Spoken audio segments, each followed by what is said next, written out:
First Samuel chapter 25. Then Samuel died, and all Israel gathered together and mourned for him, and buried him at his house in Ramah. And David arose and went down to the wilderness of Paran. Now there was a man in Maon whose business was in Carmel, and the man was very rich, and he had 3,000 sheep and 1,000 goats. And it came about, while he was shearing his sheep in Carmel. Now the man's name was Nabal, and his wife's name was Abigail. And the woman was intelligent and beautiful in appearance, but the man harsh and evil in his dealings. And he was a Calebite. That David heard in the wilderness that Nabal was shearing his sheep.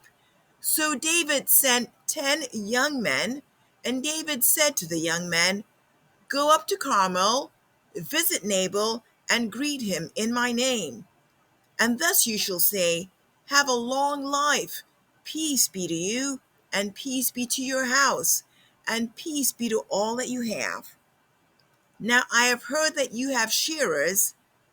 Now your shepherds have been with us, and we have not insulted them, nor have they missed anything all the days they were in Carmel. Ask your young men, and they will tell you. Therefore, let my young men find favor in your eyes, for we have come on a festive day. Please give whatever you find at hand to your servants and to your son David." When David's young men came, they spoke to Nabal according to these words in David's name. Then they waited. But Nabal answered David's servants and said, "Who is David? And who is the son of Jesse? There are many servants today who are breaking away from their master. Shall I then take my bread and my water and my meat that I've slaughtered for my shearers and give it to men whose origin I do not know?" So David's young men retraced their way and went back, and they came and told him according to all these words. David said to his men, "Each of you gird on his sword." So each man girded on his sword, and David also girded on his sword, and about 400 men went up behind David, while 200 stayed with the baggage. But one of the young men told Abigail, Nabal's wife, saying, "Behold, David sent messengers from the wilderness to greet our master, and he scorned them. Yet the men were very good to us, and we were not insulted, nor did we miss anything as long as we went about with them while we were in the fields. They were a wall to us both night and day, all the time we were with them tending the sheep. Now, therefore, know and consider what you should do, for evil is plotted against our master and against all his household. He is such a worthless man that no one can speak to him." Then Abigail hurried and took 200 loaves of bread and 2 jugs of wine and 5 sheep already prepared and 5 measures of roasted grain and 100 clusters of raisins and 200 cakes of figs, and loaded them on donkeys. She said to her young men, "Go on before me. Behold, I am coming after you." But she did not tell her husband Nabal. It came about, as she was riding on her donkey and coming down by the hidden part of the mountain, that behold, David and his men were coming down toward her. So she met them. Now David had said, "Surely in vain I've guarded all that this man has in the wilderness, so that nothing was missed of all that belonged to him, and he has returned me evil for good. May God do so to the enemies of David, and more also, if by morning I leave as much as one male of any who belong to him." When Abigail saw David, she hurried and dismounted from her donkey, and fell on her face before David, and bowed herself to the ground. She fell at his feet and said, "On me alone, my lord, be the blame. And please let your maidservant speak to you, and listen to the words of your maidservant. Please do not let my lord pay attention to this worthless man Nabal, for as his name is, so is he. Nabal is his name, and folly is with him. But I, your maidservant, did not see the young man of my lord whom you sent." Now therefore, my lord, as the Lord lives, and as your soul lives, since the Lord has restrained you from shedding blood, and from avenging yourself by your own hand, now then, let your enemies and those who seek evil against my Lord be as Nabal. Now let this gift which your maidservant has brought to my Lord be given to the young men who accompany my Lord. Please forgive the transgression of your maidservant, for the Lord will certainly make for my Lord an enduring house, because my Lord is fighting the battles of the Lord, and evil will not be found in you all your days. Should anyone rise up to pursue you and to seek your life, then the life of my Lord shall be bound in the bundle of the living with the Lord your God. But the lives of your enemies he will sling out as from the hollow of a sling. And when the Lord does for my Lord according to all the good he has spoken concerning you, and appoints you ruler over Israel, this will not cause grief or trouble heart to my Lord, both by having shed blood without cause, and by my Lord having avenged himself. When the Lord deals well with my Lord, then remember your maidservant.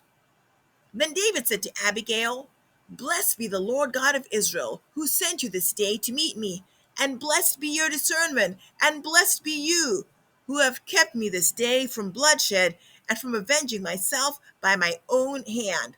Nevertheless, as the Lord God of Israel lives, who has restrained me from harming you, unless you had come quickly to meet me, surely there would not have been left to Nabal until the morning light as much as one nail. So David received her hand from what she brought him and said to her, Go up to your house in peace. See, I have listened to you and granted your request. Then Abigail came to Nabal, and behold, he was holding a feast in his house like the feast of a king. And Nabal's heart was merry within him, for he was very drunk. So she did not tell him anything at all until the morning light. But in the morning, when the wine had gone out of Nabal, his wife told him these things, and his heart died within him, so that he became as a stone. About 10 days later, the Lord struck Nabal, and he died. When David heard that Nabal was dead, he said, Blessed be the Lord, who has pleaded the cause of my reproach with the hand of Nabal, and has kept back his servant from evil. The Lord has also returned the evil doing of Nabal on his own head. Then David sent a proposal to Abigail to take her as his wife. When the servants of David came to Abigail at Carmel, they spoke to her, saying, David has sent us to you to take you as his wife. She arose and bowed with her face to the ground, and said, Behold, your maidservant is a maid to wash the feet of my Lord's servants. Then Abigail quickly arose and rode on a donkey with her 5 maidens who attended her, and she followed the messengers of David and became his wife. David had also taken Ahinoam of Jezreel, and they both became his wives. Now Saul had given Michal his daughter, David's wife, to Palti, the son of Laish, who was from Galim. 1 Samuel chapter 26. Then the Ziphites came to Saul at Gibeah, saying, Is not David hiding on the hill of Hachilah, which is before Jeshimon? So Saul arose and went down to the wilderness of Ziph, having with him 3,000 chosen men of Israel to search for David in the wilderness of Ziph. Saul camped in the hill of Hachilah, which is before Jeshimon, beside the road, and David was staying in the wilderness. When he saw that Saul came after him into the wilderness, David sent out spies, and he knew that Saul was definitely coming. David then arose and came to the place where Saul had camped. And David saw the place where Saul lay, and Abner, the son of Ner, the commander of his army. And Saul was lying in the circle of the camp, and the people were camped around him. Then David said to Ahimelech the Hittite and to Abishai the son of Zeruiah, Joab's brother, saying, "Who will go down with me to Saul in the camp?" And Abishai said, "I will go down with you." So David and Abishai came to the people by night, and behold, Saul lay sleeping inside the circle of the camp with his spear stuck in the ground at his head, and Abner and the people were lying around him. Then Abishai said to David, "Today God has delivered your enemy into your hand. Now, therefore, please let me strike him with the spear to the ground with one stroke, and I will not strike him the second time." But David said to Abishai, "Do not destroy him, for who can stretch out his hand against the Lord's anointed and be without guilt?" David also said, "As the Lord lives, surely the Lord will strike him, or his day will come that he dies, or he will go down into battle and perish. The Lord forbid that I should stretch out my hand against the Lord's anointed. But now, please take the spear that is at his head and the jug of water, and let us go." So David took the spear and the jug of water from beside Saul's head, and they went away. But no one saw or knew it, nor did any awake, for they were all asleep, because a sound sleep from the Lord had fallen on them. Then David crossed over to the other side and stood on top of the mountain at a distance with a large area between them. David called to the people and to Abner the son of Ner, saying, "Will you not answer me, Abner?" Then Abner replied, "Who are you who calls to the king?" So David said to Abner, "Are you not a man? And who is like you in Israel? Why then have you not guarded your lord the king? For one of the people came to destroy the king your lord. This thing that you have done is not good. As the Lord lives, all of you must surely die, because you did not guard your lord, the Lord's anointed. And now, see where the king's spear is, and the jug of water that was at his head." Then Saul recognized David's voice and said, "Is this your voice, my son David?" And David said, "It is my voice, my lord the king." He also said, "Why then is my lord pursuing his servant? For what have I done, or what evil is in my hand?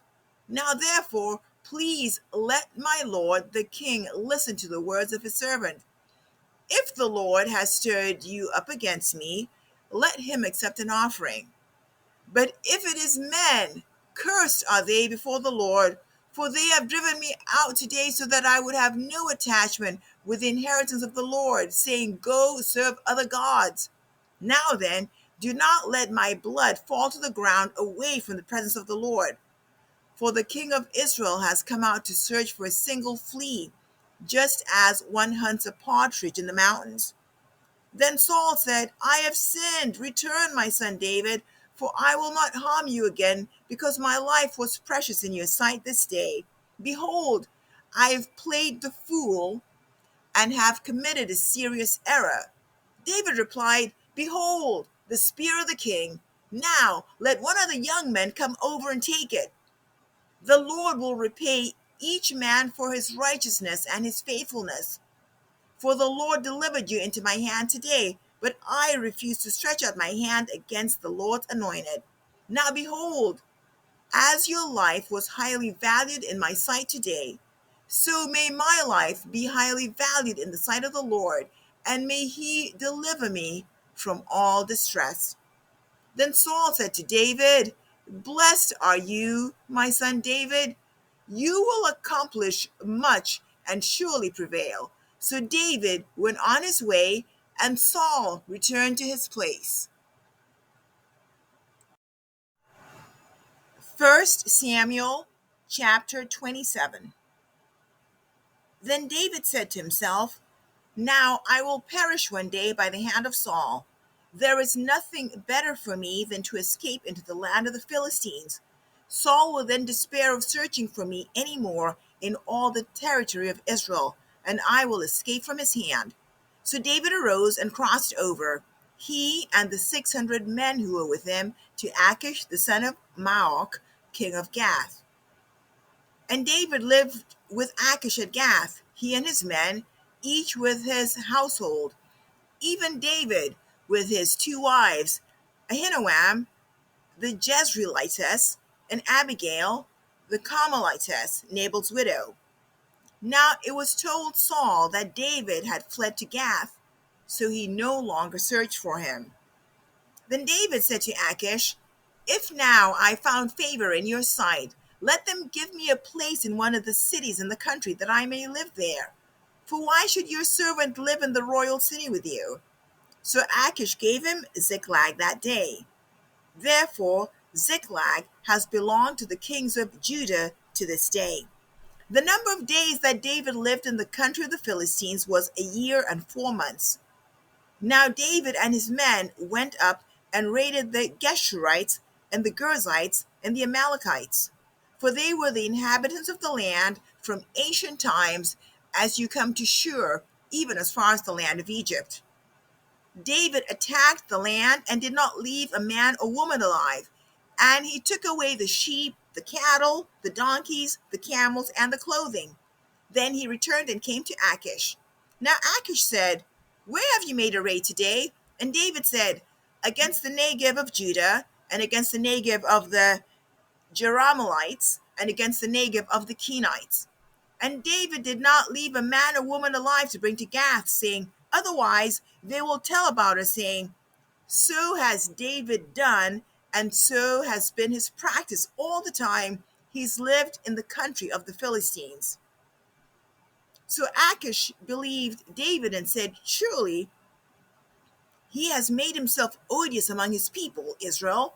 Therefore he will become my servant forever."